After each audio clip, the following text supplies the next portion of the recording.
오래전 사무엘 상하를 계속 공부하면서 이게 이스라엘 역사가 아닌가 그렇게 생각하는 분들이 있어요. 물론 이스라엘 역사예요.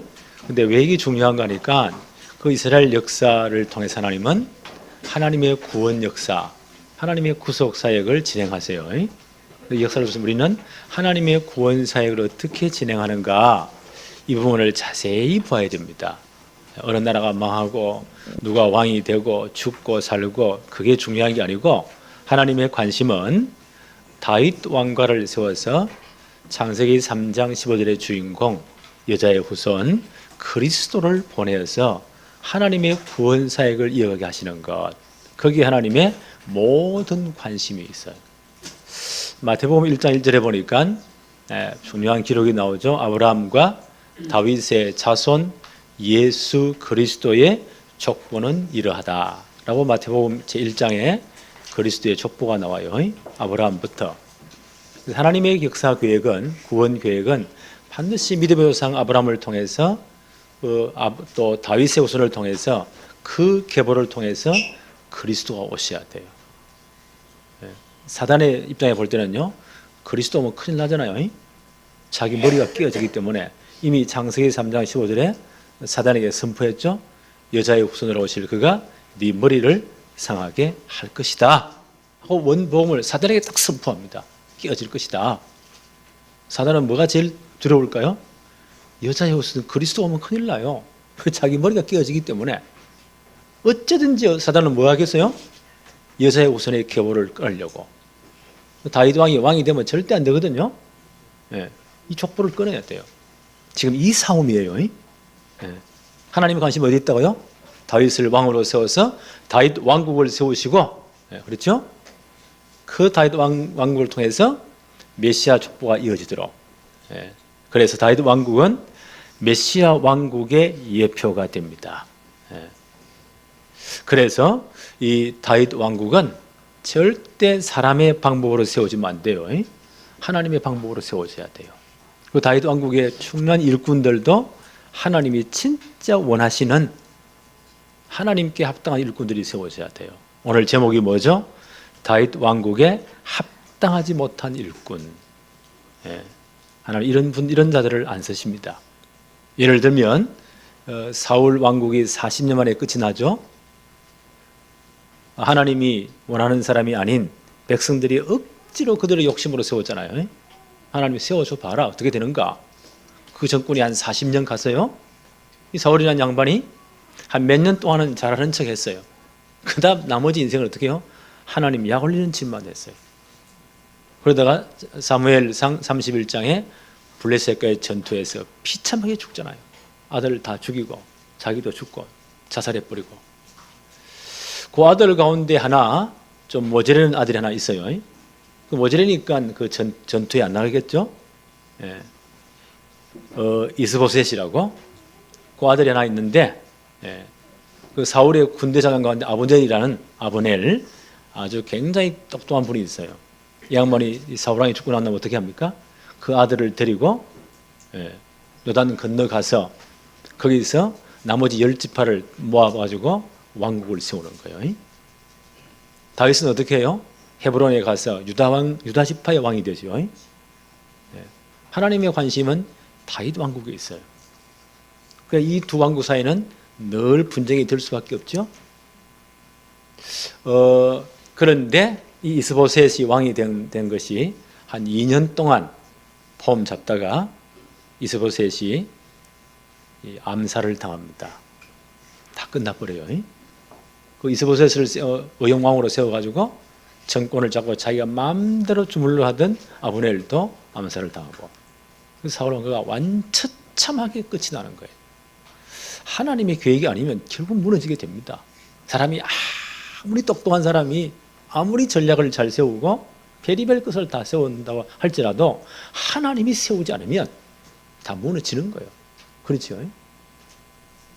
아무리 사람이 보기에 엉성하더라도요, 하나님이 세우신 것은 견고히 세워갑니다. 그게 우리 믿음이에요.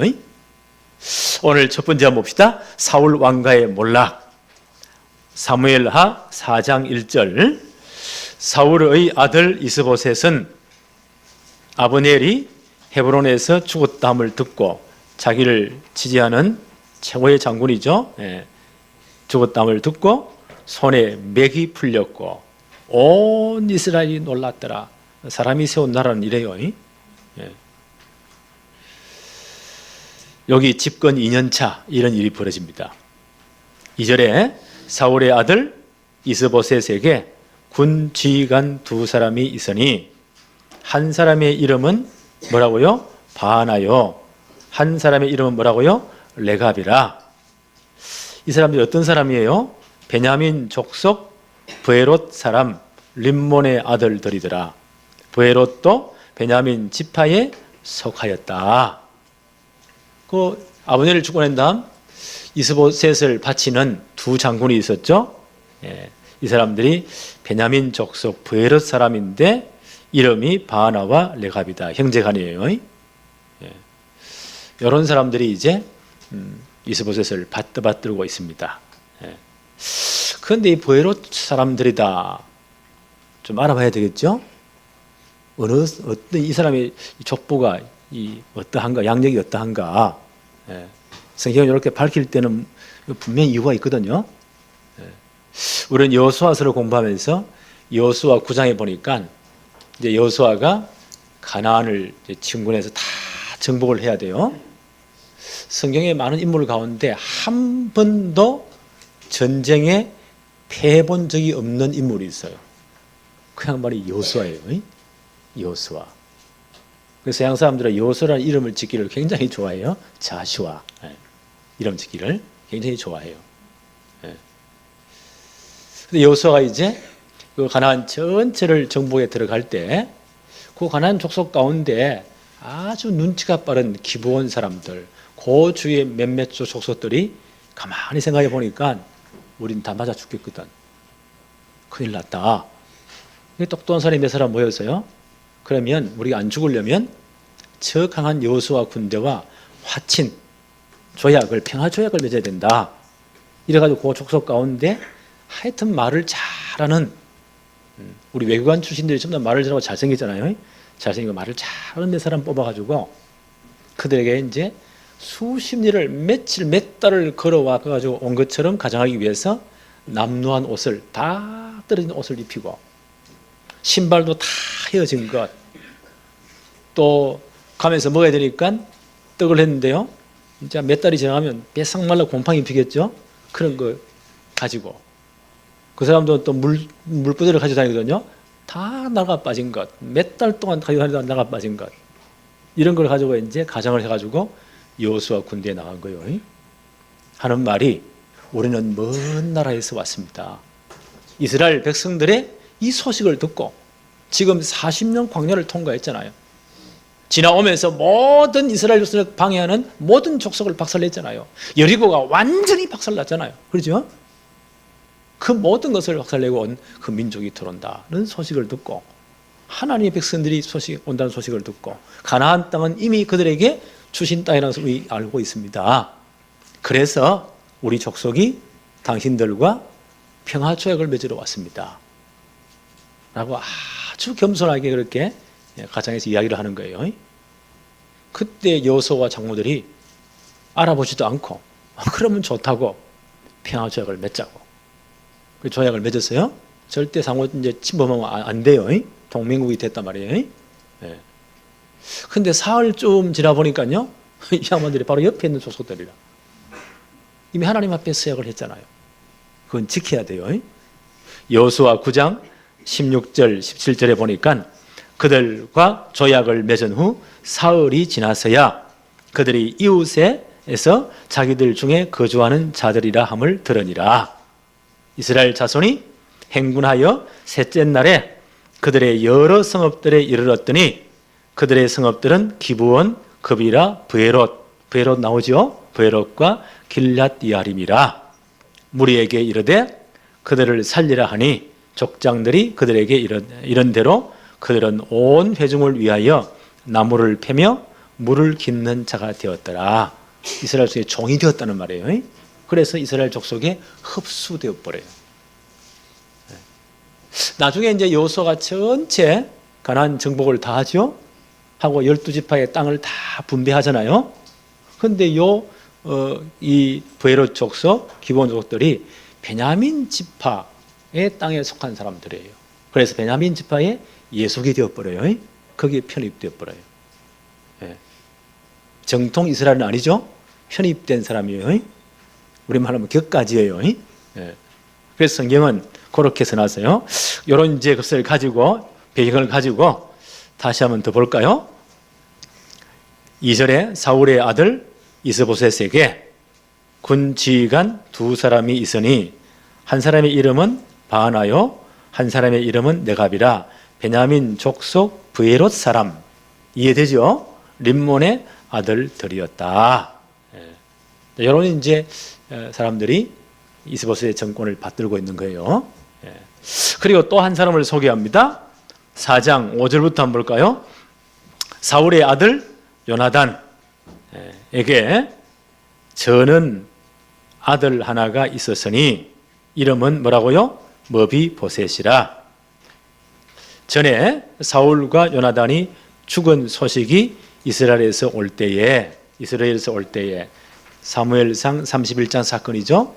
블레셋과의 전투에서 엄청나게 많은 군인들도 죽고 사울 왕도 자기 자살해 죽어버리고 아들도 다 죽어요. 이 소식이 전에 올 때에 그의 나이가 5살이었는데 그 유모가 안고 도망할 때 급히 도망하다가 아이가 떨어져 절개 되었더라. 전쟁에 실패해서 블레셋 군대가 막 몰려오니까 도망가야 될 거 아니요? 그 요나단의 하나밖에 없는 아들 머비보셋을 돌보고 있는 유모가 5살 먹는 아이를 이제 안고는 뛰어가야 되는데 잘못해서 아이를 떨어뜨려 버렸어요. 그때 아마 두 다리가 심하게 다쳤는가 봐요. 그래서 평생이 절름발이가 됩니다. 요 아들이 하나 남아있다. 네. 계속 봅니다. 5절에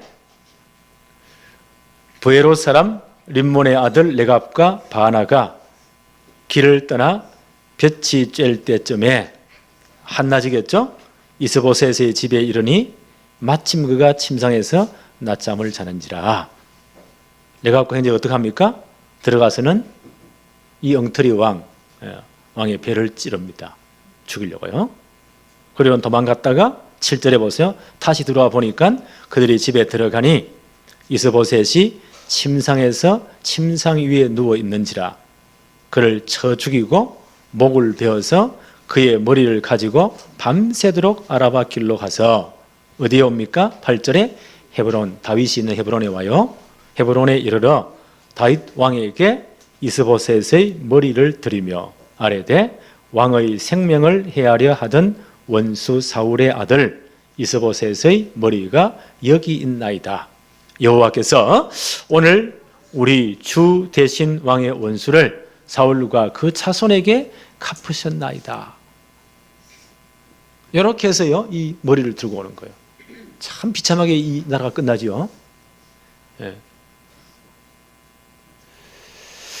자, 아까 소개했죠? 요나단의 아들 머비보셋. 예. 그 사울의 이제 왕통을 이은 하나 이제 손자입니다. 머비보셋. 예. 잠깐 말씀드렸죠? 누구의 아들이라고요? 다윗의 아주 절친한 친구. 다윗보다 나이가 한참 많아요.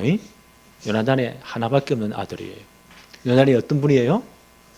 그 아버지가 다윗을 죽이려고 10년을 쫓아다니잖아요. 온 군대를 동원해서 이스라엘 전 나라를 이잡듯이 쫓아다니면서 괴롭힌 그때입니다. 그때 이 다윗을 누가 변호해 주었어요? 사울의 아들 요나단이. 이 사람이 다윗만 제거되면 자기가 왕 되는 거예요. 근데 하나님의 계획은요, 사울이 아니에요. 다윗의 왕국을 통해 하나님의 계획을 이루어 가신단 말이에요. 그래서 다윗을 생명을 걸고 변호해 줘요. 그 사울왕이 미쳐가지고 다윗이 수음을 탈 때 보세요. 몇 번이고 창을 던졌잖아요. 이 사울왕이 창 던지는 도사예요. 그러니까요, 연초가 있는데 아무 방법이 없는 창을 던졌다. 꽂히면 죽는 거예요. 다윗이 워낙 재팔하기 때문에요, 눈치를 몇 분 피하잖아요. 그리고 도망을 갑니다. 그래서 이제 요나단이 정말 우리 아버지가 다윗을 죽일 계획이 있는 확실한가를 알기 위해서 이제 다윗과 둘이 이제 짜지요. 매달 초하루가 되면 사울왕의 아주 측근 참모들이 모여서 조찬 무슨 모임을 하는가 봐요. 그때 다윗이 빠져라. 그리고 너는 숨어 있어라. 그때 우리 아버지가 너가 빠진 것에 대해서 내가 이런 보고를 할 때 화를 내고 죽인다고 고함을 지르면 너를 죽이는 게 확실하다. 그러면 너 빨리 피해 도망가라. 그 약조를 해요. 그리고 이제 이 초하루 참모들 모임에 다윗이 이틀을 빠지는 거예요.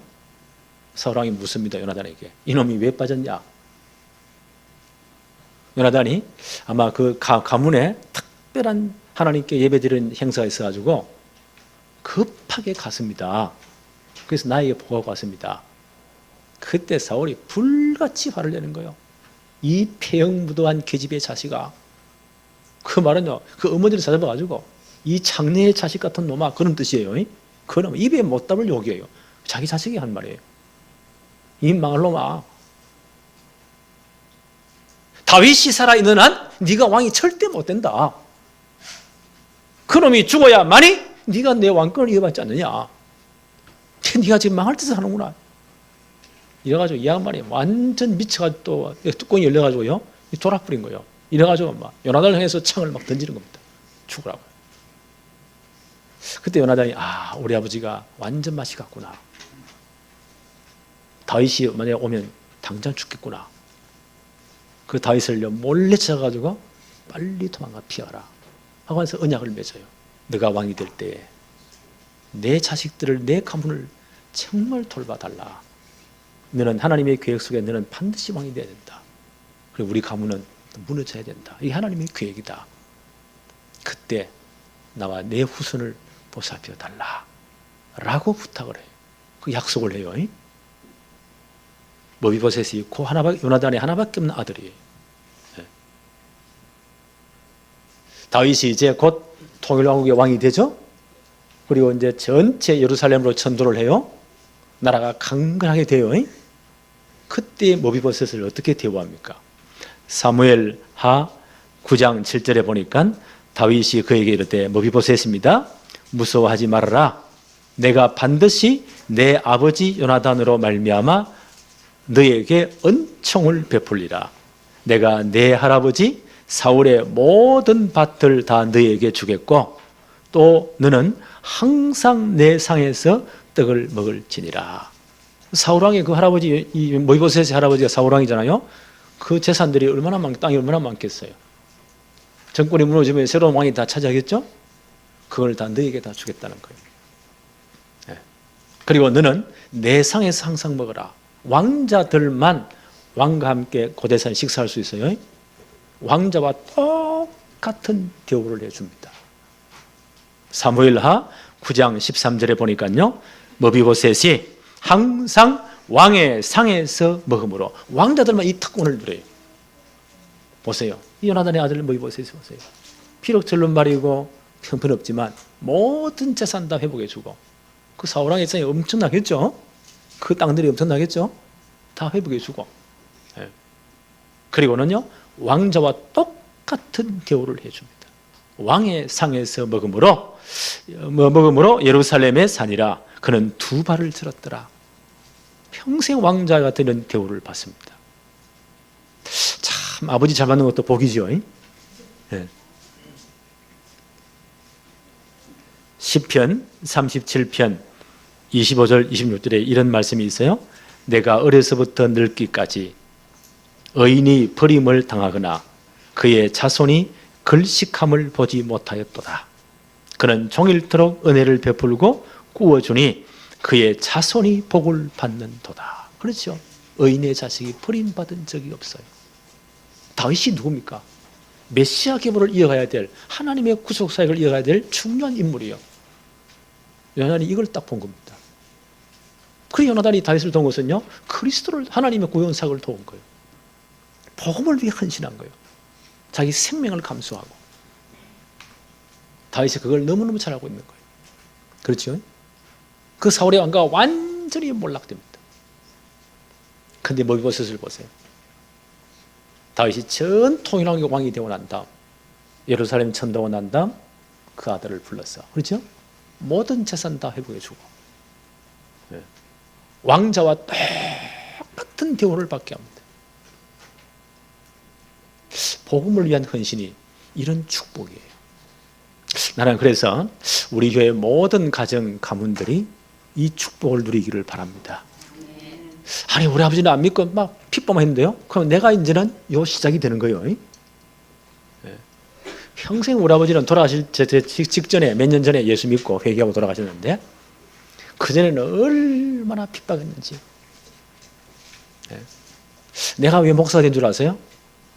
하여튼 초등학교 3학년 그때부터 이제 주일학교 때 여름성경학 때 나갔는데 그때 이제 우리 선생님이 지금 정은주 목사님 계시죠? 저분이 군대 갔다 와가지고 성령 충만을 저분은 젊을 때부터 금식을 얼마나 많이 했는지 너무 금식을 많이 해가지고 이빨이 다 빠져가지고 좀 다 틀리야 하거든요. 너무 그렇게 막 혹사를 몸을 혹사 하여튼 기도하는 대장이었어요. 그 양반이 우리 주일학교 선생님이었어요. 그래서 제가 이제 60인데 지금도 만나도요. 야 호이나 하면서 머리 툭툭 두드려요. 근데 이 양반 눈에는 어릴 때 콧대 강홍이로만 보이는가 봐. 나도 이만 늙었는데 하여튼 그분이 우리 주일학교 선생님이었어요. 근데 우리 아버지가 얼마나 별났냐. 내가 예수 믿는다고 하여튼 때려 죽인다고 칼 두고 쫓아오고 나는 맨발로 도망가고 뭐 동네 사람들은 진짜 보세요. 좋은 구경거리 생겼잖아요. 또 이 양반이 얼마나 엉뚱하냐. 석유통 들고요. 교회 불 지른다고 뛰어오고 동네 청년들은 말리고. 그래서 제가 고등학교 때는 한 3분의 2 정도가 학교를 못 갔어요. 도망다닌다. 때려 죽인다니까. 맞아. 집이 하면 칼에 찔려 죽으니까. 그때부터 저는 교회에서 잤어요. 장의자가 딱 이게 제가 딱 제 키에 맞더라고요. 그렇게 성령체에 딱 비고 딱 맞아요. 우리 아버지 쫓아오면 또 도망가고. 하여튼 그래 핍박을 많이 받으니까 목사가 되었어요. 지금 뭐 예수님 때문에 고난 당한다. 난 웃습니다. 뭐이 고난이냐. 그런데 정말 그때 우리 형제들을 놓고요 기도해주고 도운 사람들이 그분들이 하나님의 축복을 받아요. 오늘 다윗을 보세요. 요나단이요 생을 그어 다윗을 딱 도왔잖아요. 그 자손을 다윗이 어떻게 합니까? 평생 왕자같이 대우를 해요. 그래서 우리 대의 신앙생활을 제대로 해야 될 복음을 위해 헌신할 이유가 여기 있습니다. 마태복음 10장 42절에 또 누구든지 제자의 이름으로 이 작은 자 중 하나에게 냉수 한 그릇이라도 주는 자는 내가 진실로 너희에게 이르노니 그 사람이 결단코 상을 잃지 아니하리라 하시니라. 이 소자 중 하나에게 정말 복음 때문에 냉수 한 그릇 주는 수고도 결단코 상을 잃지 않는다. 난 2019년도에 우리 모든 성도님들이요 이 복음을 위한 이 헌신을 말미암아 이 축복이 누려지기를 바랍니다. 세 번째 봅시다. 다윗 왕국에 합당치 못한 자들. 이 다윗 왕국을 세우는데 합당치 못한 자들이 있어요. 아까 소개했죠. 바나와 레갑 같은 이런 사람들이에요. 4장 8절을 한 번 더 봅시다. 헤브론에 이르러서 이제 이스보셋의 목을 쳐가지고 가지고 오지요. 헤브론에 이르러 다윗 왕에게 이스보셋의 머리를 들이며 이르되 왕의 생명을 해하려 하던 원수 사울의 아들 이스보셋의 머리가 여기 있나이다. 여호와께서 오늘 우리 주 대신 왕의 원수를 사울과 그의 자손에게 갚으셨나이다 하니. 이스보셋이 이제 이 머리를 들고 와가지고 바치면서 당신을 그렇게 괴로웠던 그 사울 왕의 아들의 머리를 들고 왔습니다. 하나님 원수를 갚았습니다.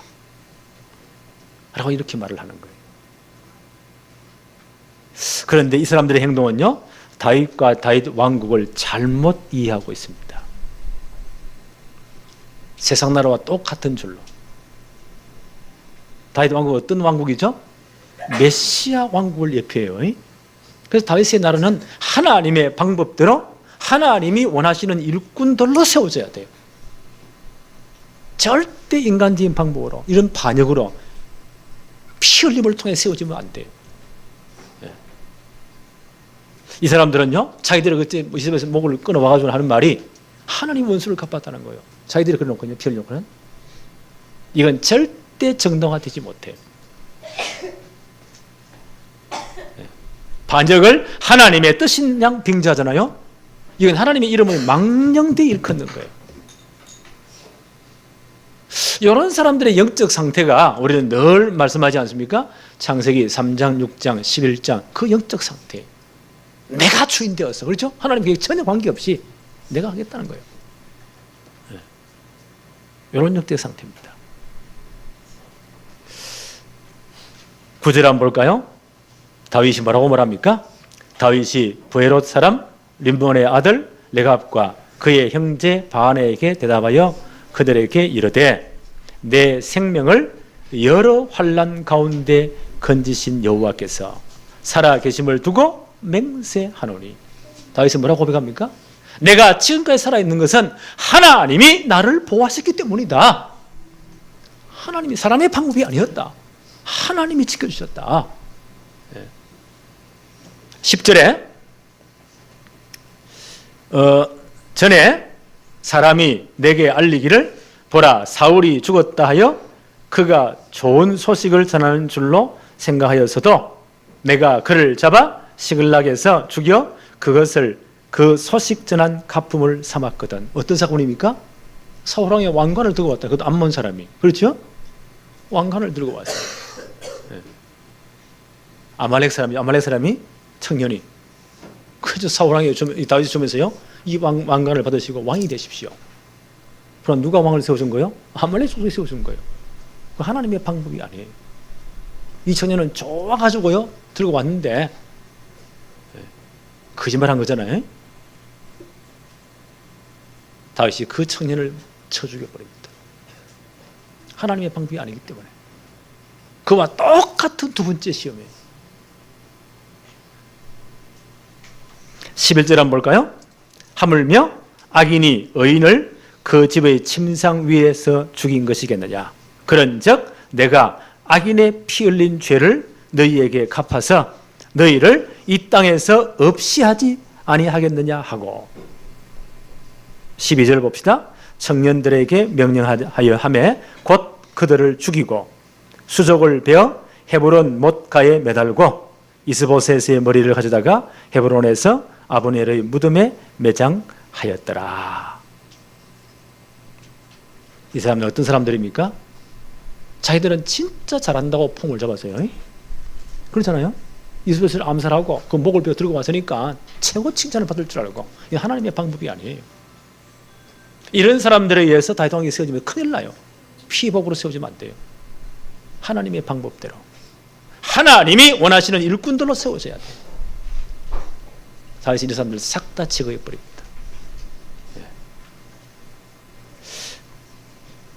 바울은 이렇게 말해요. 정말 이 바울이 이제 로마 감옥에 갇혀서 마지막 순교를 앞두고 몇몇 교회에 편지를 써보내죠. 그걸 옥중서신이라고 해요. 골로새 교회에 편지를 써보내면서 바울과 함께 끝까지 하나님 나라 확장에 헌신했던 분들을 몇 분들을 소개합니다. 골로새 4장 7절에 보니까 두기고가 내 사정을 너희에게 알려주리니 그는 사랑받는 형제요 신실한 일꾼이다. 9절에 보니까 신실하고 사랑받는 형제 오네시모를 함께 보낸다. 그는 너에게서 온 사람인데 여기 일을 다 너에게 알려줄 것이다. 내 사정을 다 소통하는 자였다. 10절에 나와 함께 갇힌 아리스다고와 바나바의 생질 마가, 이 마가에 대하여 너희가 명을 받았음에 그가 이르거든 영접해라. 이런 분들을 또 소개해요. 11절에 보니까 유수도라 하는 예수도 너희에게 문안하느니라. 그들은 할례파라 이들만 하나님 나라를 위하여 함께 역사하는 자들이니 이런 사람이 나의 위로가 되었다. 바울을 끝까지 헌신한 사람입니다. 바울이 감옥에 가실 때요, 가서 위로하고 도와주고, 그렇죠? 네. 함께 했던 이런 사람들입니다. 이런 분들의 하나님 나라가 확장된 거예요. 복음이 증거되었습니다. 또 이런 사람 있는 반면에요, 바울을 다 진짜 못살게 괴롭히면서요, 네. 바울이 이제 1차 그 로마 감옥에 그때는 재판을 감금된 상태예요. 1차 재판 받고 무혐의 처리되어 가지고 석방이 되어서 가석방 되었어요. 그리고 한 4년 정도 전직을 순회해요. 그때 네로 황제가, 그때 황제 네로 황제예요. 바울이 순교달 그 당시 황제가 네로 황제 알죠? 또라이 황제. 하여튼 골 때리는 사람이에요. 그 양반의 그 마음 속에는 이 양반은 자기가 뭐 최고 건축가로, 노래도 못하면서요, 최고 음악가로, 예술가로, 하여튼 이런 좀 또라이 기질 있는 사람이에요. 그 양반의 머릿속에는 이 로마를 완전히 싹 다 허물어버리고 최고의 신도시를 짓는 것이다. 그런 야망을, 헛된 꿈을 늘 꾸고 있었어요. 그 영화에 그런 거 봤죠? 엄청난 그걸 카텐을 쫙 부하들에게 보여주면서요, 내가 이렇게 이 로마를 건설할 것이다. 하여튼 이런 사람이었어요. 그런데 바울이 이제 가석방되어서 돌아다니는 그 사이에 로마의 대화재 불이 납니다. 그때 네로 황제는 휴양지에 가 있었어요. 그 소식을 이제 부관이 전해줍니다. 그러면 정상님 황제는 어떻게 해야 돼요? 빨리 불을 끄라고. 그래야 될 거 아니에요? 근데 부관이 지시합니다. 불 더 찔러. 싹 다 로마를 불태워버려. 이래가지고 로마가 전체 불이 나는 거예요. 로마 시민들이 이렇게 열이 받친 거예요. 어떤 놈이 불을 냈고 어떤 놈이 불을 찌르려고 했냐. 불을 끄는 막았느냐. 이건 다 나가거든요. 네로 황제가 지시했다는 거예요. 그 로마 시민들이 막 데모 일어나는 겁니다. 죽이니 살리는 거예요. 정치인들은 자기들이 피해가는 방법을 굉장히 빨라요. 그 모든 로마 시내 전체를 불지른 죄를, 그 원인을 누구에게 뒤집으세요? 기독교인들에게. 제일 만만하거든. 저것들이 언젠가 불로 심판한다고 안 했냐. 저 인간들은 저끼리 모여 사람 잡아 먹는다고. 왜요? 성찬식을 이건 내 피요 살이라니까 잘못 오해가지고요. 저것들은 사람 잡아 먹는 살을 먹고 피만 마신다고. 저것들이 불로 심판한다 했다고. 그래서요, 그 모든 책임을 기독교인들에 뒤집어 씌웁니다. 그때부터 로마에 어마어마한 핍박이 시작됩니다. 이런 영화 봤죠? 기독교인들을 붙잡아다가 아예 묶어가지고 나무에 묶어놓고는 거기에다 불을 찔러가지고요, 밤새도록 로마 거리에 횃불이 되도록. 비참하잖아요. 그 원형극장 알죠? 그 로마 시민들을 달래기 위해서요, 원형장에 기독교인들을 집어넣고는 사자나 맹수들을요 며칠 굶겨 풀어버리는 거예요. 사람이 뜯겨 먹는 그걸 볼 때 로마 시민들이 피를 보면서 열광하는 거예요. 그렇게 비참한 핍박이 됩니다.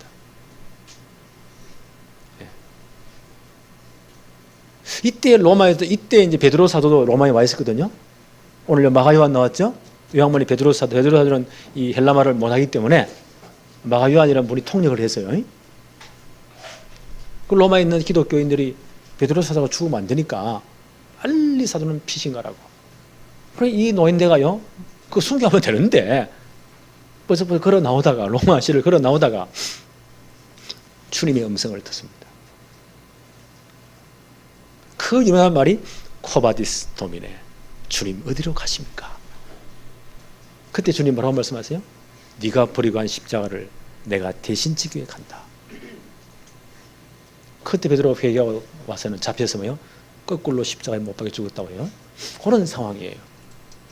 그러니까 바울이, 그 성도들이 너무너무 보고 싶잖아요. 바울도 몰래 로마로 들어와요. 네. 들어와서 정말 성도들을 격려하고 있는데 그때 요 사람입니다. 알렉산더라는 사람. 디모데후서 4장 14절 15절에요. 구리 세공업자 알렉산더가 내게 해를 많이 입혔음에 주께서 그 행한 대로 그에게 갚으시리니 너도 그를 주의해라. 디모데에게 편지, 마지막 이 감옥에서 편지하면서. 예. 그가 우리 말을 심히 대적했느니라. 이때 바울이 몰래 로마로 들어올 때요, 요양만이 딱 찔러버린 것 같아요. 바울이 참 기독교인들의 최고의 지도자잖아요. 이미 베드로는 순교당했고, 바울 저 사람만 죽여버리면 기독교들을 싹 다 멸할 수 있으니까 지금 말하면 이 방이 붙었겠죠. 바울 초상화 붙여놓고 신고하면 현상금 얼마, 로마 시내에 쫙 붙었겠죠. 그런데 교회가 이 지하 교회 가운데 알렉산드라죠. 구리 세공업자 알렉산더. 요 양반이 아마 돈의 욕심이 나가지고요, 가룟자 비슷하게 로마 정부에다 찔른 것 같아요. 여기 있다. 그래서 바울이 이제 잡혀서 지하 감옥에, 그 이탈리아가요, 로마가 겨울에 엄청 춥거든요. 그 지하 감옥에 겨울에 갇힙니다. 그리고 마지막으로 아들 같은 제자 디모데에게 마지막 쓴 편지가 디모데 후서예요. 순교를 직접 몇 달 앞에 놓고 그때 이 부탁을 말을 합니다. 구리 세공업자 알렉산더가 내게 해를 많이 입혔다. 주께서 그 행한 대로 그에게 갚으실 것이다. 너도 그놈을 조심해라. 이런 사람들이 교회에 있으면 어떻게 되겠어요? 큰일 나겠죠. 저는 이 말씀 보면서 기도했습니다. 하나님, 다윗 왕국을 세웠던 그 신실한 일꾼들, 우리 교회 모든 일꾼들이 이 축복을 받게 해주십시오. 이런 사단에게 꼬임받는 넘어가는 사람은 한 사람도 없게 해주세요.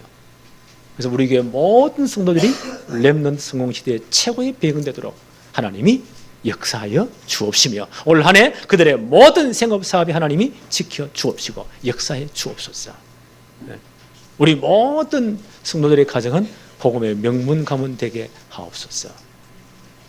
올 한 해 이 축복이 우리 모든 가정, 우리 모든 성도들에게, 렘넌트들에게 임하기를 바랍니다. 하나님 아버지 감사합니다. 2019년을 시작하면서 또 첫 주일 우리가 예배를 드리게 하시며 오늘 하나님 말씀 받게 하심을 감사합니다. 다윗 왕국을 세웠던 하나님의 마음에 합당한 자들, 정말 하나님이 세우신 일꾼들이 우리 교회도 가득 차게 하여 주옵시며, 복음을 위해 헌신한 자가 받는 이 모든 축복을 자손 대대에 누리도록 하나님이 역사하여 주옵소서. 예수님의 이름으로 기도합니다. 아멘.